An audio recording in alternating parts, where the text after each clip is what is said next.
BJD हिपोक्रेसीटा देखुची तार double स्टांडार्डटा देखुची नवीन पट्टनायकंकर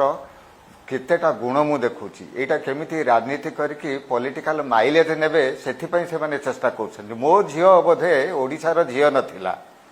नवीन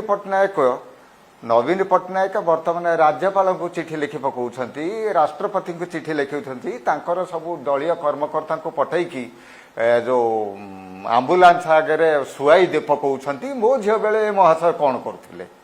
से किछि जानंतिनी नवीन पट्टनायक कौन से कथा जानंतिनी ना से ओडियांकर भावावेग बुझंती ना ओडिया तांकर पुओ झियो तो नाही तेणु मो झियो मला बेले से ना समवेदना थिला ना वर्तमान ये जो समयश्री पई तांकर समवेदना अछि सी केवल चाहती टू पॉलिटिसाइज दि इश्यू एटार राजनीतिकरण करी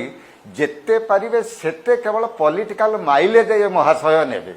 आउ आम अंचल जो लोकल विधायक मु खबर कागज जानी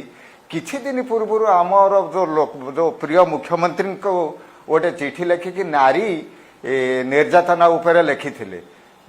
आम विधायक रणेन्द्र प्रताप स्वाई ये महाशय 90 वर्ष बयस 100 वर्ष बयस लोक जदि मरीज जाई डेड बॉडी कांधे पकंती व्हेयर एज मो झियो मला बेले ये पदे भी किछि कहि नांती।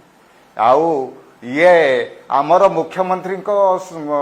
वर्तमान लोकप्रिय मुख्यमंत्री आउ नवीन पट्टनायक सहित तुलना कले सी बीजेडी पूर्वतन जेते भी सब बड़ बड़ नेता अछंती नवीन पट्टनायक को देखा करि पाउनथले वर्तमान जड़े साधारण लोक आमर मुख्यमंत्री मोहन माझी को देखा